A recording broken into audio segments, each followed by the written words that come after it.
What is up, YouTube? Hi. Giving on to our Lord and Savior Jesus Christ first and foremost. Always. My name is Marcus. I'm And Christian. this is Marriage for Dummies Relax. Reaction. Today we doing Fat Electrician. America obliterates half North Vietnamese. MiG 21 fleet in 13 minutes. Operation Bolo. Go ahead and like, subscribe, and we love you. Let's check it out. Ah, yes, that time during the Vietnam War where the United States Air Force finally agreed to let a double fighter ace pilot from World War II run the show. He then immediately saw to the destruction of over half of North Vietnam's state-of-the-art fighter jets, and he did it in 13 minutes. Today we're talking about Operation Bolo, one of the greatest ruses in military history. But first, a word from our sponsor. When I told you to get a hobby, this isn't what I meant. You said I could pick up fishing. Not like this. Why? Get out of my hair. I don't know why she's mad. This is way better than real fishing. Fishing Clash lets you catch way more fish than you ever could in real life from locations all across the world from the comfort of your own home. Not only that, the game's completely customizable, allowing you to unlock and upgrade all of your equipment and even building your own fishing village. They also have daily and weekly events allowing you to compete against other people. You can also join a clan and play with your friends. They also just partnered with Major League Fishing to sponsor the Angler of the Year Awards. So if you guys want to give it a try, there's a QR code right there, as well as a link and a gift code down below. When you use my gift code FATFISH, you're going to get $20 worth of free equipment and power-ups, as well as a one-of-a-kind avatar. Now I'm gonna get back to fishing. Fat fish. He's never gonna get out of this house. We're never gonna have a minute by ourselves unless he leaves that room. I know how to get him out of this house. Finally some peace and quiet. Everybody else is freezing their ass off in their ice fishing huts, and I'm catching more fish than them inside my own house. Oh, Nicholas. Yes? What's your discount code for that little game? Fat fish, why? Because I've decided to join you. I gotta go mow the lawn. What? That's so But mean. it's winter out. Let's see this little game. Ooh. Cast.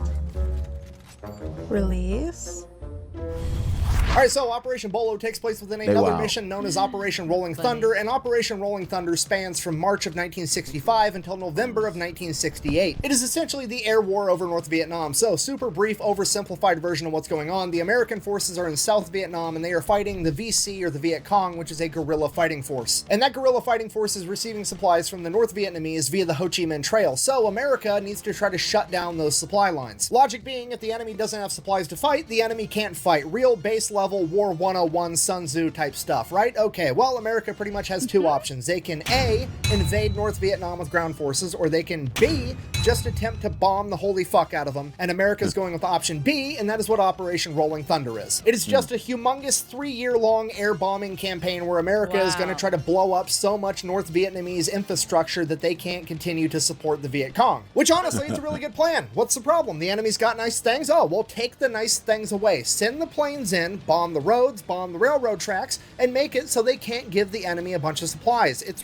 It's good. It should work. And then the politicians got involved, and let's face it, if anybody could mess up something so simple, it's going to be a politician because, well, honestly, they could probably fuck up boiling water. So how on earth did they mess it up? Well, they gave the American military a bunch of rules of engagement, which is a fancy way of saying they gave the American military a bunch of rules that only they have to follow and the enemy doesn't, essentially tying the US military's hands behind its back and then sending them into battle anyways. And one of these rules of engagement, or one of these protocols that they had to abide by, was that every plane that went into North Vietnam to bomb them had to travel through a particular air corridor, and that is the only route they were allowed to take into North Vietnam. Meaning that pretty much immediately the North Vietnamese picked up on the pattern that every single plane that flies into their country follows a particular path, and they then proceeded to take all of their surface-to-air missiles, all of their radars, all of their anti-aircraft capabilities in the entire country and put them in this one particular spot. And then the US government decided to keep making their guys fly right through it anyways the entire time. Now at this point, you're probably thinking, oh my God, the politicians might actually secretly be geniuses, because what they've done is they have inadvertently gotten the North Vietnamese to gather all of their anti-aircraft resources into one location, and now we can just bomb those, take them out, and they'll have nothing left, and it'll just be green light, go everywhere. So now the US military is like, yo, Politicians, can I blow that shit up now because it's right there just waiting for me? To which the politicians are like, absolutely not. In fact, we're gonna make it a rule that you're not allowed to bomb or attack any anti-aircraft sites, any surface-to-air missile arrays, any anti-aircraft anything. You have to leave it completely unscathed. And our logic behind that is that at those sites, there could potentially be a Chinese or a Soviet advisor that's helping out the North Vietnamese. And if we hurt one of them, it would upset the Soviets or the Chinese. And then that would be bad diplomatically, even though they're blatantly there to help run a proxy war against us. We're going to go ahead and care more about them than we are about our own pilots. So we're going to go ahead and just have you guys keep flying through that same air channel, through all the anti-aircraft everything, because fuck you. That's why. This is bullshit.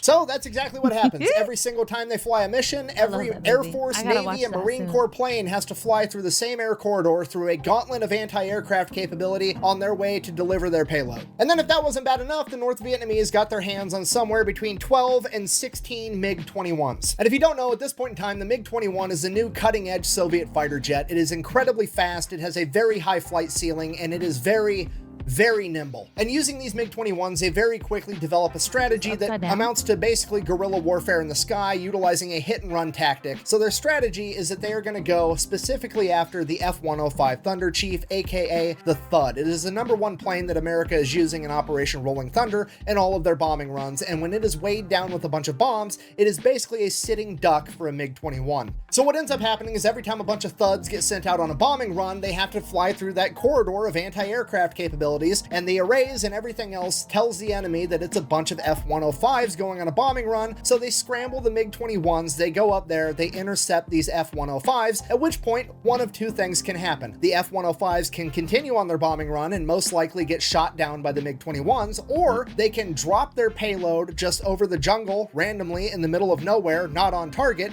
and then make an escape and live. And bear in mind, the North Vietnamese only have a couple of these fighter jets, and they're fighting a war of attrition against a much larger industrial force like America, so they are more than happy to send a plane up there, burn a little bit of fuel, get the Americans to drop tens or hundreds or millions of dollars worth of bombs on the middle of nothing, waste all their money, waste all their time, and then take their planes and land. They don't need to go out there and waste all their missiles and risk their planes. They're just going to get the Americans to waste all of their bombs on nothing. And I know what you're thinking, that seems like a pretty easy problem. What if we just bombed the MiGs while they were on the ground? Or what if we bombed the airfields that they were coming from? That way they couldn't even take off. Well, luckily we have politicians to step in and tell us once again, you're not allowed to bomb those either because there could potentially be an advisor from China or the USSR there. Right. So leave those alone too. You're only allowed to take out enemy planes when they're in the air. To which the US military is like, okay, I guess we'll do literally the only thing we can do. We'll just send up our fighter jet, the F-4 Phantom II, and try to go toe-to-toe with the MiGs. Okay, so the stage is set. We have one of the sexiest airplanes of all time, the American F-4 Phantom II, going toe-to-toe with the Soviet MiG-21. Okay, here's what I need you to understand about this matchup. This is pretty much the golden era of military planes, okay? In my opinion. It's right before stealth technology came out and planes started to get a little bit slower because they could be sneaky. Now, no. Planes built during this period were just straight up, let's be fast as fuck and carry a ton of firepower. It's the hot rod era of military planes. And both of these planes are built on that doctrine. The F-4 Phantom tops out at like 1,400 miles an hour. The MiG-21 tops out at like 1,300 miles an hour. The F-4 Phantom is like twice the size of the MiG-21. It's got a way bigger fuel tank. It's got way more range. It can carry a lot more payload. The MiG-21, on the other hand, it's a lot smaller. It's a lot lighter. It's nimbler, but it doesn't have as much range. So the MiG-21 in an up-close dogfight is probably going to be better with its gun, whereas the F-4 Phantom, not really intended for up-close dogfighting, it doesn't even have a gun. Because it has a more advanced radar and missiles that can take the enemy out from 29 miles away, it doesn't even need to see the enemy to shoot them out of the sky, so why on earth would it need a gun? Okay, the F-4 Phantom's MO is to haul ass, shoot half-court shots, and have a dope-ass paint job the entire time it does it. So, just so we're on the same page, Soviet MiG-21, American F-4, very much peers to one another. They are both capable of taking the other out. They both pose a huge threat to one another. However, theoretically speaking, the MiG-21 should have an advantage in an up-close dogfight due to its maneuverability and its gun, whereas the F-4 has the advantage because it can just shoot down the MiG-21 before it even gets close enough for a dogfight to occur. So, MiG-21, better up close, F-4, better far away. So that's it. That's the solution, right? The F-4 Phantoms are going to go up. They're going to shoot the MiGs down from like 20 miles away before the MiGs even know they're there, and that's going to be the end of it. Ta-da! America! Fuck yeah! Luckily for the North Vietnamese, the American politicians step in yet again with another exciting rule of engagement. So Guess what? You're not allowed to shoot at enemy aircrafts until you have visual confirmation that it is an enemy aircraft. Translation, the American F-4 pilots literally are not allowed to start fighting the MiG-21s until the MiG-21s have the advantage, which is absolutely insane to think about. Like literally the equivalent of walking up to an infantryman and being like, hey, here's a sniper rifle. Also, you're not allowed to shoot people with it. You're only allowed to use the bayonet. And there's no bayonet because we didn't design it with a bayonet lug because it's only designed to shoot people from really far away. Get bent. And just in case that wasn't bad enough, what makes this even worse is the fact that most of the F-4 pilots are only trained on the American F-4, which wasn't really designed for up-close dogfighting with a gun because it doesn't have a gun. So most... Time out. Somebody in the comments that understand this, make sense of this, please. Yeah. Like, what are some logical reasons why they would make these decisions? Yeah. Yeah. Because if you're going to war, you'd want to find the most tactical way to win it. Yeah. So was there other background things going on politically? Politically, yeah. That we weren't aware of or something? That kind of thing? That's what I'm guessing. Let us know. Yeah. Let's get back to it. of them don't really know how to conduct an up-close dogfight because they've never been trained to do it, because that's not what their plane is supposed to fucking do. So there's really no good answer, and this goes on for a little while where basically the F-105s go up, the MiG-21s go up, intercept, the F-105s are then forced to drop all their bombs in the middle of nowhere and take off just so they can survive. The MiG-21s then go and land, and that just repeats itself ad nauseum. But then in September of 1966, something happened that would change everything, because the 8th Fighter Wing out of Udong Thai Royal Air Force Base would get a new commander, and that commander was none other than the legendary fighter pilot, Colonel Robin Olds. And I mean, you can know nothing about this guy, and you already know he's the main character. I mean, look at the lip sweater on this man. It's the most magnificent taco flosser I've ever seen in my entire life. Okay, let me break this down for you. Anytime you've ever seen a movie with the cool bad boy character that doesn't follow the rules, it's also a fighter pilot, it's based off of this guy, whether you know it or not. Okay, I want you to understand the gravity of the situation here. This man's mother passed away when he was 4 years old,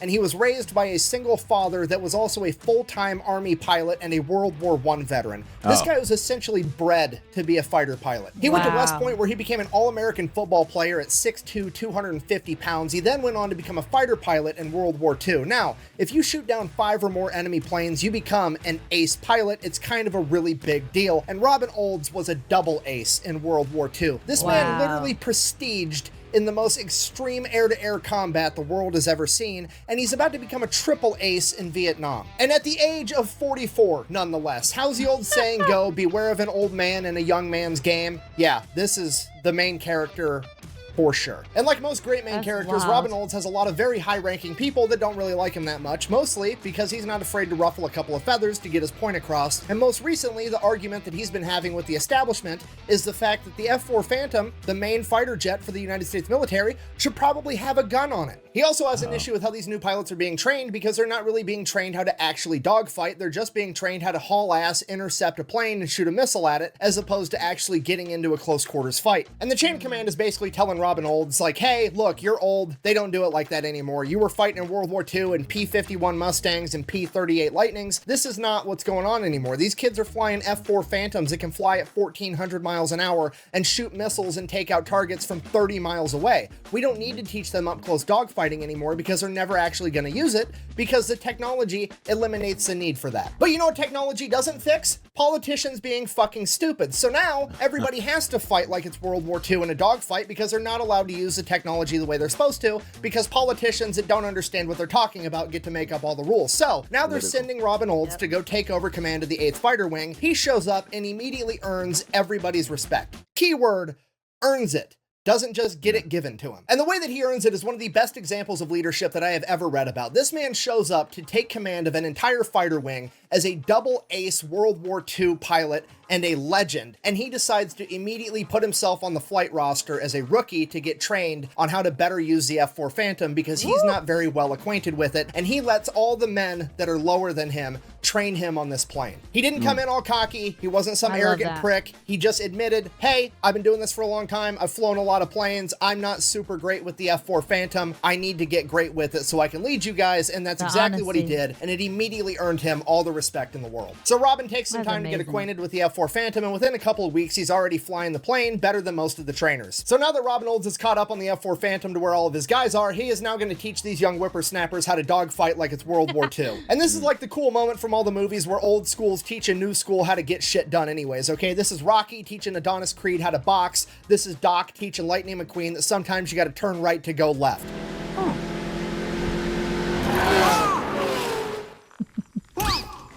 And while all of this is happening, Robin Olds, in another great display of leadership, realizes that there's not enough of him to go around, and he needs backup. He needs another badass World War II era pilot to come over and help him get these guys ready. So Olds calls in a couple of favors, gets one of his longtime friends transferred over to the 8th Fighter Wing to help him run the show, and that friend is none other than the legendary pilot Daniel Chappie James Jr., aka the Black Eagle. Okay, in the late 1930s, early 1940s, this man was a civilian pilot at the Tuskegee Institute that was contracted by the US government to train US pilots how to fly. Okay, if you're not picking up what I'm putting down, I'm trying to tell you this is the man that trained the famous Tuskegee Airmen from World War II before eventually enlisting and becoming one himself in 1943. After enlisting, he became an officer, at which point he was deemed too valuable as a trainer, so that's what he did for the duration of World War II, continued to train an entire generation of fighter pilots, and never actually saw combat himself. Then, in Korea, he would fly over 100 combat missions before working at the Pentagon, where he would end up meeting Robin Olds. After this, he goes on to become the first black man to become a 4-star general in the United States military. Wow. This man is also a complete badass, so Uncle Sam is essentially playing Operation Bolo on co-op mode with 2 main characters on the field. So Chappie shows up to the 8th Fighter Wing, is reunited with his old friend Robin Olds. They become this extremely effective chain of command, and they are absolutely loved by all of their subordinates. Because of that, this leadership duo is given a nickname that is originally intended as a term of endearment, although by today's standards is probably not very politically correct, and that nickname was Black Man and Robin. Now, all this happens in like the span of 3 months. So, December 1966, they're running combat operations, and Robin Olds finally gets an idea of how to stop these new badass MiG-21s. By this point, Robin Olds is completely caught on to the MiG-21's entire strategy. They have zero interest in actually fighting with the F-4s, which is driving Robin Olds nuts because he's a World War II era fighter pilot. That's exactly the type of shit that he's into. These MiG-21 pilots, however, just want to go up there, use guerrilla warfare tactics where they just either hit the F-105s or don't hit the F-105s and just convince them to drop their payload prematurely and waste everybody's time and then take back off. The MiG-21s have zero interest in tangling with the F-4s, which Robin Olds interprets as, I need to force these MiG-21s to fight me. So how's he going to do that? Well, here's his plan. The reason the MiG-21s can identify the F-105s so efficiently is because the F-105s have a jamming pod on them that basically disrupts and interferes with the surface-to-air missiles down below. It messes up their radar so that the F-105s aren't going to get taken out by all the anti-aircraft stuff on the ground. Problem with that is that emits a frequency that the North Vietnamese can see. They then know that a bunch of F-105s are coming, so they scramble the MiGs. So Robin Olds decides, hey, let's take those jamming pods, mount them to mine and all the guys' F-4s, and then we'll fly there like we're F-105s in a bombing formation, and the MiGs will come attack us. And by the time they get close enough to realize that we're not F-105s, ideally, it's going to be too late. Yeah, the legendary World War II double fighter aces just went to the chain of command and requested permission to execute the old Wile E. Coyote in a sheep costume to catch the Roadrunner strategy. Now, probably going to work, but there are a bunch of problems with this idea. Biggest problem right out of the gate is this doesn't solve the issue with rules of engagement, because remember, you're not allowed to fire on the enemy until you have visual confirmation that it is your enemy, and by then, the MiG-21s have an edge in air-to-air combat. Okay, not a big deal though, because Robin has a 2-step plan for that as well. Okay, step number 1, he knows that they only have 12 to 16 MiG-21s, so he's just gonna roll in with 28 F-4s, okay? Just completely overwhelm them, even if they do have an edge in air-to-air combat. Okay, step number 2, which is quite frankly the big ask, he wants the entire US military to shut down all air operations over Southeast Asia while he conducts this operation. He wants the Army, the Air Force, the Navy, the Marine Corps, none of them to have any birds in the sky whatsoever. And his reason for that is so that he can bypass the rules of engagement. You see, the only reason the politicians are enforcing that rule of engagement where you have to have visual confirmation before you fire on an enemy plane is because there's a ton of planes in the air over Southeast Asia at all times, and Vietnam is already super controversial over in America, and the last thing the politicians want to have to deal with is headlines that an American plane shot down another American plane. So they just made the rule you're not allowed to shoot at anything unless you can visually see 100% for certain that it is in fact an enemy. So if Robin can make sure that the only planes in the sky are his guys and the enemy, he should be able to go bombs away the entire time and not have to worry about it. So obviously this is a massive request, and the chain of command says yes. You son of a bitch. Okay, so now the last thing we got to figure out, how do we make sure that these MiG-21s don't slip away? Because they're so nimble and they're so fast, they could pull a tight maneuver and be back at base before we're going to be able to catch them. So how are we going to prevent that? As soon as the MiG-21s take off and get in the air, they're going to send half of the F-4s to haul ass past the entire future battlefield, and they're just going to do hot laps around the enemy airfield, making it so the enemy can't go to land without fighting through those F-4s first, which effectively is going to give the pilots of the MiG-21s two options. They can stand and fight the F-4s, retreat, and fight the other F-4s, or they can retreat, have nowhere to land, and eventually run out of gas. And remember, the F-4s have a much larger gas tank, so they are definitely going to run out of gas first. So it's a perfect plan. There's just one small problem left. How are we going to know when the MiG-21s take off and leave the airfield? Because if we send the F-4s out too soon, then the MiG-21s won't take off at all, and then we can't bomb them on the ground, and it defeats the entire purpose of the mission. Easy problem to solve. We're going to get two spy planes, the C-130B2, aka the Silver Dawn. At this point in time, it is a state-of-the-art electronic warfare spy plane, and it's going to be able to receive all the enemy radio transmissions, so they're going to be able to tell as soon as the enemy MiG-21s take off. And obviously, given the fact that that was such an easy problem to solve, bureaucracy is obviously going to step in and make it extremely difficult, because the US military only has like 20 of these Silver Dawn spy planes, and while they are technically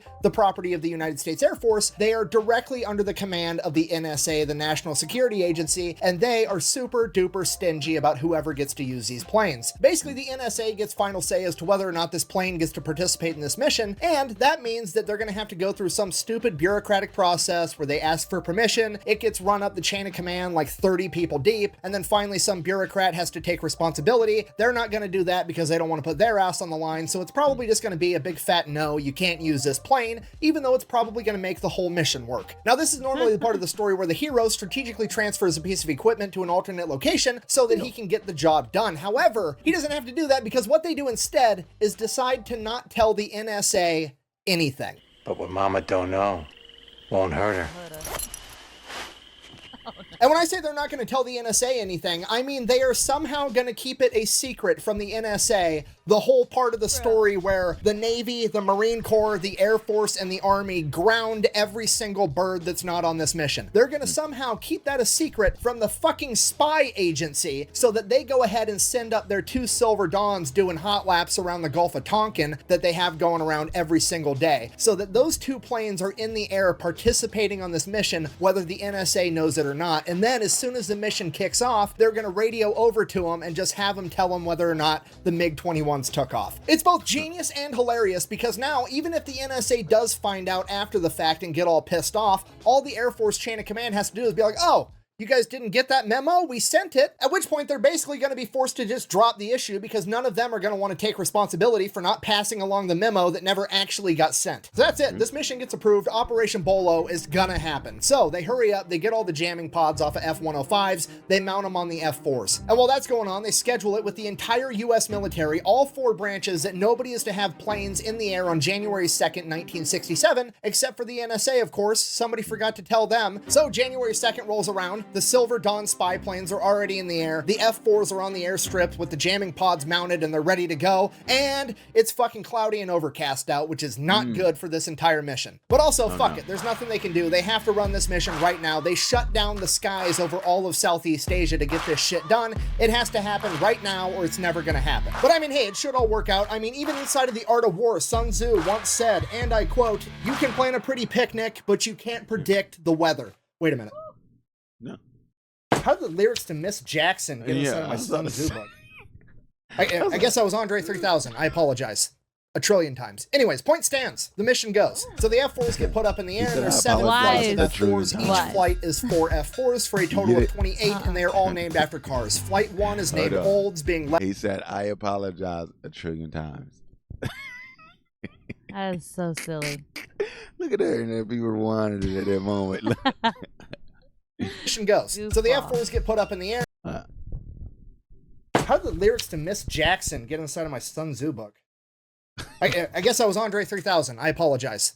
A trillion times. Anyways, point stands. The mission goes. So the F-4s get put up in the air, and there's 7 flights of F-4s. Each flight is 4 F-4s for a total of 28, and they are all named after cars. Flight 1 is named Olds, being led by Robin Olds. Flight 2 is Ford, led by Chappie, and Flight 3 is Rambler, being led by Captain John Stone. And everything they do follows exactly what the F-105s would normally do. They're taking the same route at the same elevation, using the same radio frequencies. They're even using bomber call signs in case somehow their radio transmissions get intercepted, and they're emitting the same jamming frequencies as well, using those pods. So sure enough, the MiGs show up, and wouldn't you know it, the first guy to see one is none other than Robin Olds. He immediately splits his flight into two groups of two, and Olds and his wingman take off after this MiG. Olds fires two radar-guided missiles, and they both end up losing their lock, and he misses entirely. He then closes the distance more so he can fire a heat-seeking missile, and it's a dud. And then the MiG that he's chasing goes into the clouds, and he loses them entirely, and as soon as he loses sight of that MiG, another MiG is screaming past him, going the opposite direction, so close that Olds can't just make a normal turn. Without batting an eye, Olds immediately hits a vector roll, which is a technique right out of the World War II dogfighting handbook.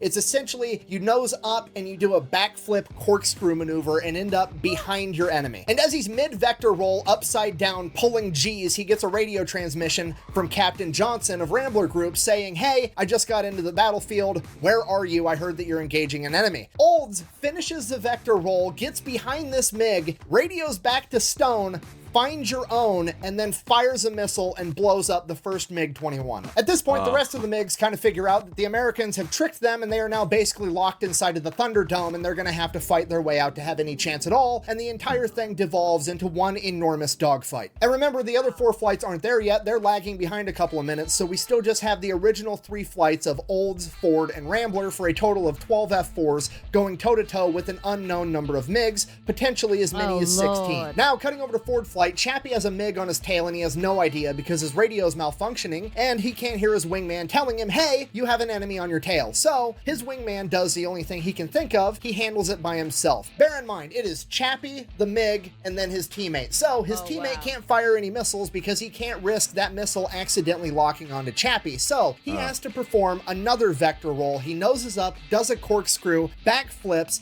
and that puts him at 90 degrees from where he was previously. So now he's coming this way towards the enemy, and he fires heat-seeking missiles and blows up the MiG-21 behind Chappie without Chappie even knowing that it happened. Chappie then immediately engages two MiGs that are directly in front of him, and while that's going on, cutting back over to Olds, his wingman informs him that, hey, his secondary fuel tank isn't feeding fuel for some reason, so he's already low on fuel. They are 5 minutes into this dogfight, and Robin Olds makes the call that he is going to escort his wingman out of the target area and back to the airfield, which is yet again another phenomenal display of leadership. He could have ordered somebody else to do it so he could have stayed in the fight and soaked up more kills and padded his stats, but no, he did it himself. For the next 8 minutes, the remaining 10 F-4s engage every MiG-21 they can find until they have either been blown up or have disappeared and are hiding in the clouds. So at this point, the F-4s call it a day. They head back to base. The other 4 flights of F-4s didn't even make it to the target zone in time, so only 12 of the 28 F-4s in the air actually engage the enemy. As the F-4s start showing up and they start landing, the ground crews are there waiting with anticipation to find out how it went. I mean, this is one of the coolest missions ever done, probably the coolest thing a lot of these guys are ever going to be involved with. So they're super pumped to hear how it went. As the F-4 canopies open up, the pilots start holding up fingers of 1s and 2s, telling everybody how many MiGs they shot down, and the entire place turns into an enormous party. They're celebrating. All these guys are just absolutely pumped that they shot down a bunch of MiG-21s. So they debrief, trying to figure out everything that happened in this 13 minutes of absolute chaos, and first and foremost, the best news, not a single American pilot got shot down. Then they figure out that they for sure shot down 7 MiG-21s with an additional 2 probable for a total of as many as 9, and bear in mind that the North Vietnamese only had somewhere between 12 and 16 to begin with. So at worst, Operation Bolo has effectively destroyed at least half of North Vietnam's MiG-21 fleet. Okay, and there's always going to be that one guy in the comments section like, "Buh, I can't believe you made an entire video about them only shooting down 7 aircrafts, buh." Okay, first of all, this isn't a video game, this is real life, and going 7-0 against peer aircrafts is absolutely incredible. Secondly, in a way, Operation Bolo didn't just destroy half of the enemy MiG-21 fleet, it also destroyed their entire fleet's operational capability, and that is because now they can't make a mistake like that again because they've lost half of their fucking planes. If they do that, they won't have any. In addition to that, Now, they have no way of knowing if it's actually a bunch of F-105s are getting sent up to fight, or if it's another trap. So now the remaining MiG-21s are going to be infinitely more cautious and more sparingly used, which is going to save countless F-105s in the long run. So in conclusion, Operation Bolo has gone down in history as one of the most successful ruses of all time, and it serves as a shining example of why you should never underestimate a couple of old men in a young man's game. In addition to that, it also proved something that I previously thought to be impossible, that you can, in fact, overcome the stupidity of politicians. The bad news is that you have to be a superhero level badass like Robin Olds or Daniel Chappie James Jr. Thank you for watching. Best way to support the channel is go buy some merch over thefatelectrician.com. Quack bang out. Hey. That's so cool. All right, come on. You look pretty hot. Oh, that's going on a blooper reel. That's so Ask mean. her, where are you? Oh, that's The going. response was, go find your own. I thought that was pretty selfish of him at the time, but there's plenty left. Deliberately planned fighter sweep went just as we'd hoped. The MiGs came up. The MiGs were aggressive. We tangled. They lost. That is wild. Yep. Wow. Yeah, man. I never get sick of it. Yeah. I never get tired of it. I gotta see them all. Yes. So Yeah. much respect and love to these wonderful men that served for us, for real. But God bless y'all. We love you, and we'll see you in the next one.